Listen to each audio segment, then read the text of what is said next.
Have a nightmare of your own? Share it with us through the Google form in the description if you dare. We just might turn your story into our next video, and your name will haunt the credits. If this tale chilled your bones, like the video and subscribe for more horrors lurking in the dark. We're listening, always listening. It wasn't until the next morning that I felt something off. I woke up to birdsong. That was the first weird thing. I live in the city, not a park in sight. The only birds I ever hear are seagulls fighting over trash like gladiators. But these were songbirds, chirping softly outside my window like I'd woken up in a Disney movie. I pulled the curtains back.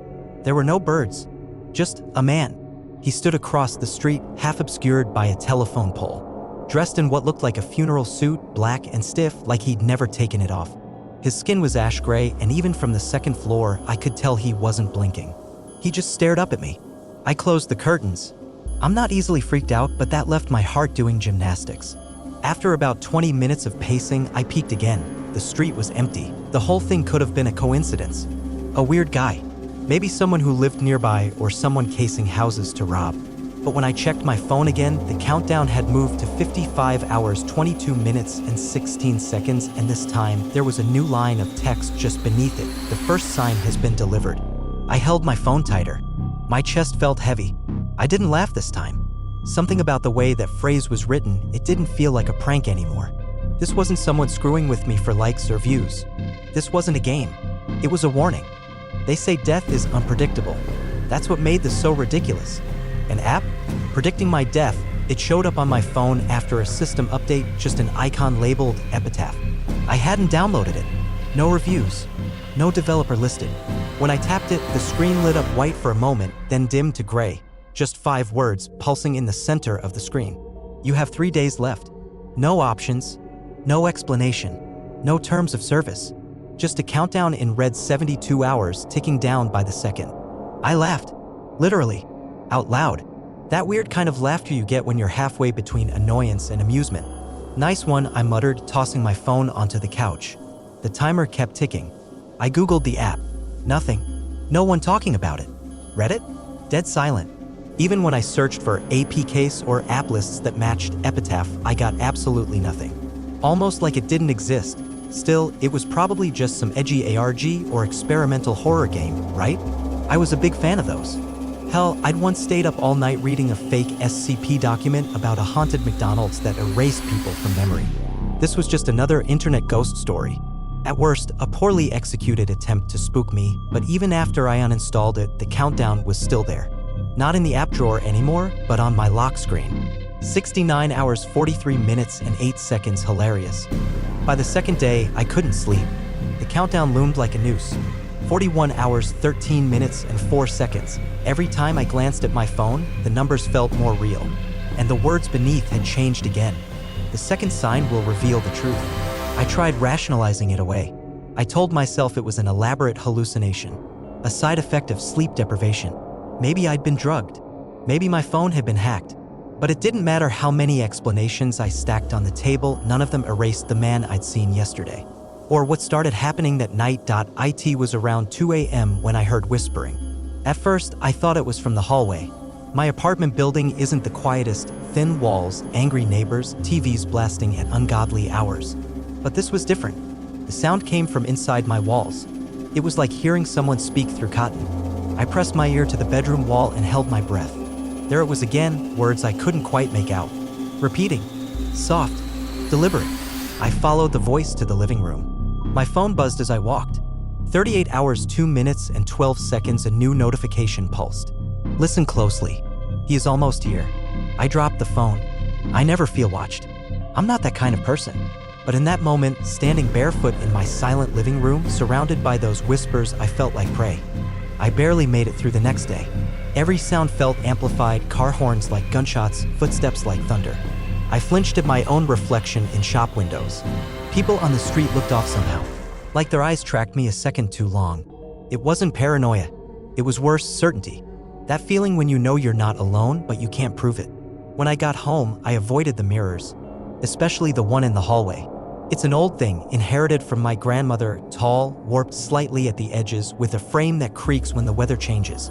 I walked past it quickly, but something stopped me cold. In the corner of my eye, I saw my reflection stay behind. I froze, backed up slowly. My heart thudded like a warning drum. I turned and stared directly into the glass. My reflection was there, still, but it was smiling. I wasn't. Its head tilted just slightly. Then it raised a hand slowly, fluidly, and pointed behind me. I spun around. Nothing. Just the hallway. My apartment. Empty and dead quiet. When I turned back, the reflection was normal, perfectly matching me. Face blank, hands at its sides. But I saw something scrawled into the dust at the bottom of the mirror that hadn't been there before. Second sign delivered. And when I checked my phone, the countdown had dipped below 30 hours. I tried not to fall asleep. I really did. But by the time the timer hit 28 hours, 44 minutes, and 7 seconds, my body couldn't take it anymore. 2 straight days of paranoia, hallucinations, and unrelenting dread had fried my nerves. I passed out on the couch sometime around dawn, my phone still clutched in my hand like a lifeline. That's when the dream started. Except it didn't feel like a dream. It felt like waking up into something worse. I was lying in my living room. Same couch, same blanket. But the light outside the window was wrong, gray, like fog-drenched twilight. All the sounds were muted, distant. Even my own breath came with a strange delay, like I was underwater. I sat up. The TV was on. Static, hissing softly. Then the screen changed. It was me, sleeping. The feed showed me lying on the couch, mouth slightly open, blanket twisted around my legs. I watched myself for several seconds, completely frozen. And then something entered the frame. A figure. The same man in the black funeral suit. He moved with a strange elegance, like he didn't disturb the air. He stood at the edge of the screen, then slowly leaned over my sleeping body.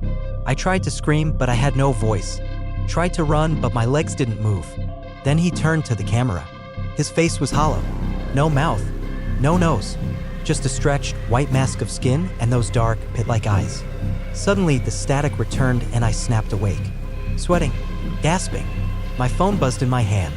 26 hours, 12 minutes, and 1 second, and a new message had appeared. The third sign arrives in your sleep. I called Emily that morning. We hadn't spoken in weeks, not since the breakup. But I needed to hear a voice that wasn't mine. Someone real. Someone who could tell me I was losing my mind or confirm that I wasn't. She answered on the third ring. Hey. Her voice almost made me cry. Em, I said, breathless. I think I'm in danger. I know it sounds crazy, but something is happening. It started with this app. Wait, she cut in. What app? EPITAPH. Silence. Then a small intake of breath. You got that too? I froze. You're kidding, I whispered. No, it was 3 months ago. It said I had 24 hours to live. I thought it was a joke too. Then, weird things started happening. I thought I was going crazy. But you're alive. You made it. She hesitated. No, I didn't. My mouth went dry. I died, she said. Technically. Heart stopped. Flatlined for 3 minutes before they brought me back. The app disappeared after that, but it never really left me. The dreams. The signs. You don't stop it. You just survive it. My phone buzzed again. 23 hours, 1 day left. Emily, I said. How do I survive this? Her voice dropped to a whisper. You need to leave. Before the fourth sign. Once that hits, it finds you. I didn't wait. I threw clothes into a duffel bag, grabbed my charger, and bolted out of the apartment like it was burning. I didn't even lock the door behind me. Emily had said I needed to leave before the fourth sign. She never said where to go, but I figured anywhere was better than home. I drove without thinking out of the city, past the suburbs toward the edge of nowhere. I just wanted distance. After an hour of straight driving, I pulled over at a gas station off a rural highway. It was the kind of place that looked like it hadn't seen business in years. The fluorescent lights flickered. Dust coated everything. No other cars. Inside, I found an old man behind the counter. Skin like parchment. He didn't speak, just stared at me with cloudy eyes like he'd been waiting. I just need gas, I said, trying not to sound shaken. He nodded slowly, then pointed to my phone. It had buzzed again. 18 hours, 44 minutes, and 9 seconds. The message had updated. The fourth sign has begun. The man said, without moving his mouth, don't look in the rearview mirror. I blinked. What? But he was already gone. The store empty. I ran out to the car, heart thudding. The gas tank was full. I hadn't even pumped it. Back on the road, the silence became unbearable. I tried playing music, radio, Spotify, anything, but it all cut to static within seconds. My phone wouldn't respond. Just the countdown ticking faster than before. 17 hours, 39 minutes, and 53 seconds I glanced at the rearview mirror. I shouldn't have. At first, it was nothing. Just the road behind me. Then the reflection glitched. Like a frame skipping in a broken video. The highway behind me vanished and was replaced with darkness. No lines. No signs. Just black and two glowing white eyes miles behind. No body. No headlights. Just the eyes. I blinked, rubbed my eyes, and checked again. The reflection had caught up. The eyes were closer now. Maybe a few car lengths away. No matter how fast I drove, the distance didn't change. It was like the darkness was tethered to me, dragging itself forward like gravity. I swerved off the road into a wooded clearing and killed the engine. I sat in total silence, chest heaving, phone buzzing in my lap. The screen pulsed with a new message. You looked? The fourth sign is complete. I checked the countdown. 15 hours I was officially running out of time. And whatever was behind me wasn't far anymore. I didn't go back to the highway. I left the car in the woods and started walking. I didn't care where. Trees blurred past as I moved faster and faster, like if I kept going, I could outrun whatever had latched onto me. By now, I hadn't eaten in over a day. My limbs were heavy. My head pounded. But every time I stopped, I felt it again, that pull, like something was slowly catching up, dragging its breath down my neck. Eventually, I stumbled onto a crumbling trail that led to what looked like a cabin half sunk into the earth, rotting with moss and age. I knocked. No answer. I pushed the door open and stepped into shadow. It felt dead. No animals. No bugs. Just silence. I found an old radio in the corner, covered in dust. Out of desperation, I turned it on. Instead of static, it spoke. A voice, deep and slow, like it had been recorded underwater. Fifth sign delivered. Do not stay after dark. It walks freely at night. I stared at the radio. It wasn't plugged in. My phone buzzed again. 12 hours, half a day left. Then the door behind me creaked open. Nobody was there. But on the wooden floor, something had been carved deep into the boards since I entered. Midnight is not the end. It's the door. I should have left the cabin. I tried to, but every time I stepped outside, the trees looked different.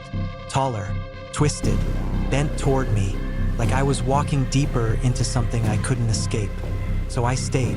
I barricaded the door, covered the windows. I kept every light on, though they flickered constantly, like they couldn't decide whether they wanted to die too. At 11:47 p.m., my phone buzzed again. 13 minutes and 12 seconds, I don't know why I was still counting on it to warn me, but it did. Fifth sign, the hour of crossing. You must choose. Then it showed two buttons.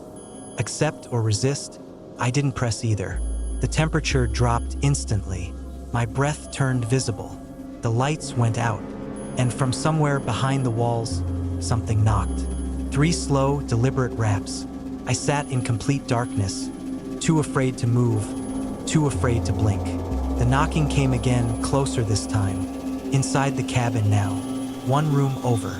Then it spoke, a voice that sounded like mine, but distorted, hollow, wrong. You should have accepted. I grabbed the phone, but the screen was blank. No timer, no app, just my reflection, staring back at me through the black glass. And it was smiling again. Midnight struck like a gunshot. The moment the clock turned over, the cabin changed. The walls throbbed, yes, throbbed like they were breathing. The windows no longer showed trees. Just black. Total black. Like the world beyond had been erased. My phone lit up one final time. Midnight, then a single word appeared across the screen in huge red letters. Enter. That's when I heard the door behind me swing open. It wasn't the front door. It was the mirror. The tall, warped hallway mirror I'd left behind in my apartment. Somehow, impossibly, it was here, standing in the center of the cabin like it had always belonged there. And it was open. The glass had liquefied, rippling like water. And from within, something stepped out. It was me, but not really. Its skin was cracked, burned in places. One eye dangled from a dark socket. Its smile was too wide, too knowing. It stepped into the cabin barefoot, dragging its feet, arms limp at its sides. It pointed at me. You let the timer run out, it rasped. I couldn't speak, couldn't move. It tilted its head and said, now you become the app. Then it opened its mouth, impossibly wide, unhinging like a snake. From the dark of its throat, I heard voices. A chorus of them, screaming, pleading, begging to be let out. And behind it, in the mirror, I saw them. Hundreds of reflections. People, some terrified, some smiling, some crying, all staring out at me from behind the glass, trapped in an endless red countdown. One of them was Emily. I don't remember what happened after that. There was darkness, pressure, a sensation like falling into your own skin. When I opened my eyes, I was lying in my apartment. Everything was normal. The couch, the light from the street, the birds. The old mirror was back in the hallway. For a second, I thought I had dreamt it all. Until I checked my phone. There was no countdown, no messages, just the app EPITAPH sitting in the corner of my screen. I tapped it. This time, it didn't show me a timer. It showed me someone else's name. Casey Donnell, you have 3 days left. Then, just beneath it, a message I hadn't seen before, your shift has begun. I tried to delete it. I couldn't. I turned off the phone. It powered back on. The app always returns. And now, every night, I hear the whispers in the walls. Not behind them, inside them. And sometimes, when I look at myself in the mirror, I'm not smiling, but my reflection is.